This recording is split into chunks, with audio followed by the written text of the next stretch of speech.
The residential market has been incredibly resilient. I think the low interest rate environment, the stamp duty reductions, lots of movement in the sort of suburbs and the country house market has enabled our valuation teams, our investment and development teams, and obviously our auction teams to be very busy in that residential sector.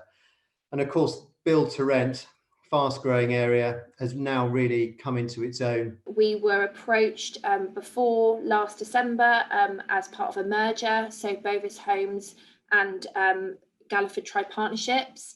One of the biggest mergers in the last 15 to 20 years. Well, for everyone probably is how communities have come together. It's been amazing to see, how people have kind of worked together and tried to support each other, particularly in the early stages of the lockdown. I think was really kind of rewarding to see that. As a business, we really rose to the challenge, I feel. We responded to the realities of COVID. We managed to pivot our business very quickly to digital platforms. I think the way we saw our own people within the business, kind of how they reacted to it, kind of innovation that was arrived. I mean, everybody kind of whether it be working from home or whether it be trying to keep our construction projects running, there was just so much kind of resilience and innovation. It was great to see. I think also the resilience of the business model has been quite interesting. So we effectively have a subscription business, and that has lasted pretty well, I would say. We saw growth in Sororis for both branded and unbranded residential projects, and our portfolio really stretches across right the way from Fiji through to Grenada in the Caribbean. One of the things that we saw really successfully adapted in 2020 was automated desktop electronic valuations. The lenders were forced into this process because they weren't able to get surveyors out to visit properties or visit sites. And I think at the start of that process, there was a little bit of worry. There was some collective worry about how this might work. Is it going to be accurate? Will it be something that the lenders can use? And we still have seen student budgets actually rise year on year, which has been very positive for the industry. What we've also seen is in the HMO sector in particular, that market was very much insulated from the worst effects of COVID.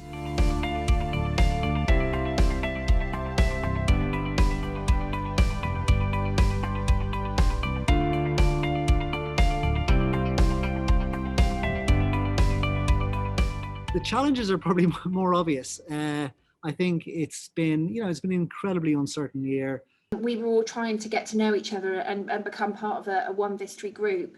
And like everyone, nobody was expecting it. So you wouldn't expect to do a huge merger and then be hit by COVID. But what I think was absolutely outstanding is the way the business pulled together. One of the challenges for us undoubtedly was it has always been our primary way of engaging with people has to get people here to visit, to experience. We've been very much about that experience culture, and that's suddenly changed massively for us because you could no longer come and experience the place, and so we had to look at ways to replicate that on a digital platform. We had to delay several new development launches which were planned for March and April. However, that actually worked in our favour, given pent-up demand that was built up through the early part of the year. The main challenge has been the people, our people. It has been really interesting and difficult to maintain the social link between the team. We had a lot of construction projects on at the time of the original lockdown, and trying to keep those projects going in a safe way. And trying to make sure our people were safe and everybody that came to work was safe was a huge challenge. There was certainly a reluctance from the international community to travel, and obviously there were challenges in doing so. So despite the fact that UCAS was posting very strong figures, that wasn't necessarily always reflected in the level of occupancy that PBSA schemes were reporting.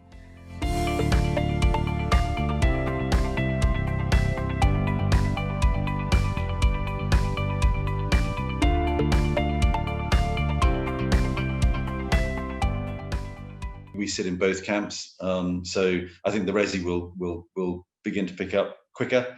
Commercial, a little bit slower. Given with a vaccine on the horizon and things looking a bit more positive, I think the economy will grow. Whether that translates to residential increases in house prices is an open forum. There's been a lot of stuff in the press that you read about people leaving London in droves to go and move out to the country because they can all work from home. Well, first of all, I haven't really seen that happen, and I don't think it will happen. And even if it's happened in a small way, I believe it may well reverse. Our view very much is that kind of cities are going to be, once we look beyond COVID, are going to continue to thrive as they have done for a very long time. But I think we're quite optimistic that coming into next summer, we think the following a difficult period early in the new year, that coming into next summer, I think we feel there'll be a little bit of a bounce in the market and people will start buying again. We need to understand how people have engaged with their homes in a way that they previously wouldn't have. And we need to understand what that means for the product we develop and bring to the market. I think we've also got a big opportunity in terms of how we repurpose perhaps some redundant real estate to help with the housing problems. There's been a lot of negative press around retail this year, which has been absolutely brutal for people to experience. But out of that are coming some very interesting stories of reinvigorated town centres that could provide a lot of much needed housing, and we're seeing that in places like Wimbledon, in Clapham, in Kingston, in Tottenham, and lots of parts of London where the housing issues that we have could be addressed. For next year, I think the market will be pretty good. I think there'll be an inevitable huge level of activity at the beginning of the year. And then I think beyond that, actually things will start to pick up again after that collective catching of breath in April. Now, many of us have had a personal experience of substandard buy-to-let accommodation. So I believe further institutionalisation in this area is a real positive for society, and is also shone a light on the variety of residential opportunities available in the UK. We're launching in spring of 2021 the Design District, which I'm really excited about.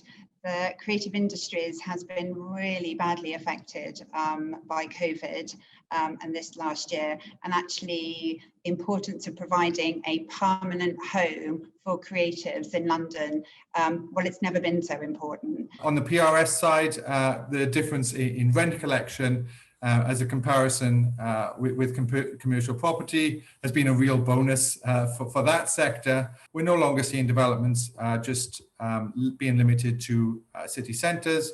We're seeing a more suburban build-to-rent offering coming forward from a number of providers, so that potentially diversifies that market. So for 2021, we're already seeing a good start to the letting cycle.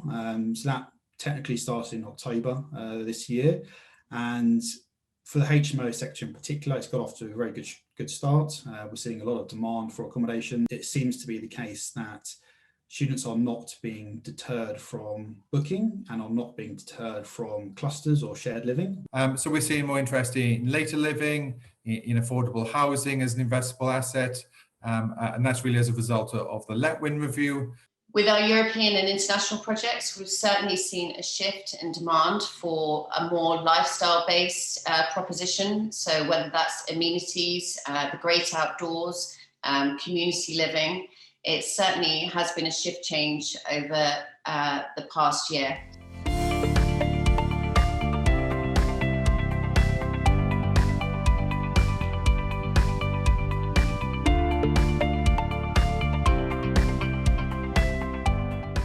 I would like to push Link City and New Living to challenge more our partners and our clients in getting on the way to decarbonization. It's really about delivering what good looks like, being a responsible developer, focusing on the fact that we, regardless of COVID, we need to deliver homes that people feel safe in and where they feel that they can be part of a community. I'm keen to travel again. I'm keen to travel both professionally and also with my wife to a desert island where I can switch off my phone and not be contacted for a couple of weeks. Our resolution as a business for 2021 is to take the lessons that we've learned in 2020 and not forget them. Next year, we need to take those learnings and actually just be better.